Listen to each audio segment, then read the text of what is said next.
For the past decade, China's ruling Communist Party has led that country on the path to becoming the world's largest economy. Comrade Wen Jiabao. The most recognizable of China's leaders is the outgoing prime minister, 70-year-old Wen Jiabao, a populist reformer known as the People's Premier.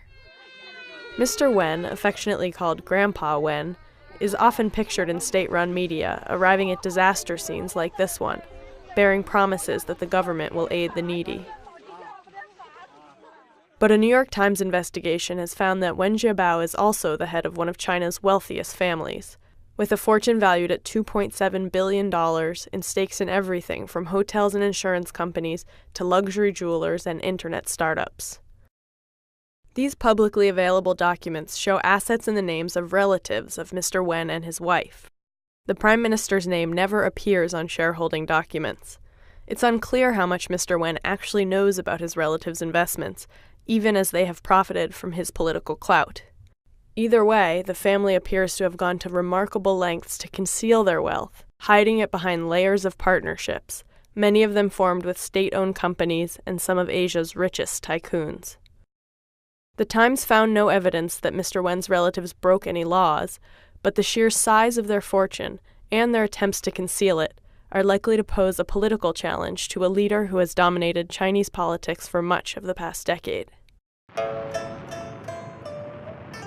Wen Jiabao was born in 1942 during wartime, in the northern city of Tianjin.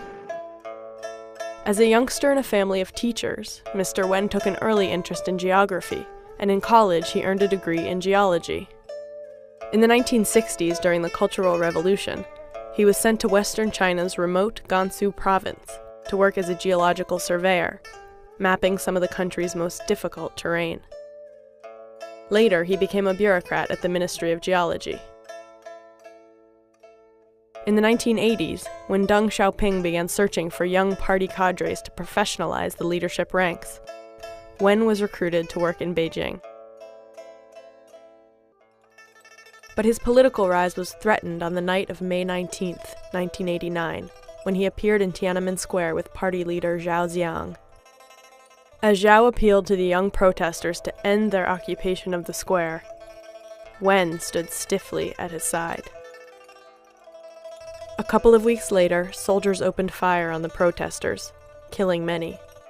Zhao was purged from party ranks for appearing too sympathetic to the protests. Party experts say Wen Jiabao avoided the same fate by pledging his allegiance to party leadership.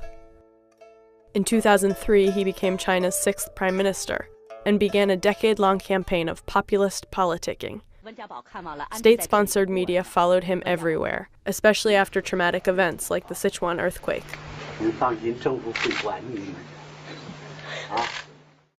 While President Hu Jintao is known for being stiff and expressionless, Wen Jiabao has mastered the art of shaking hands, kissing babies, and chatting up peasant farmers. The public has rarely seen photographs of him with his own wife and children. Wen's wife, Zhang Beili, is a major player in China's jewelry and gem trade, and is known to be rich. Government censors often delete photos of them together.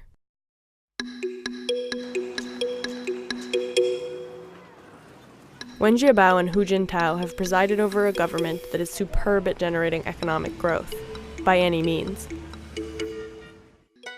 Analysts say the two leaders have been less adept at fighting corruption or strengthening the rule of law. Next month, the Communist Party will announce the new leadership lineup, the men who will lead China for the next decade. Wen Jiabao is expected to retire early next year, but will likely remain a strong backstage force as a party elder. Regardless of whether the prime minister knowingly helped his relatives amass a fortune, analysts say this will almost certainly weaken Mr. Wen's standing in the party.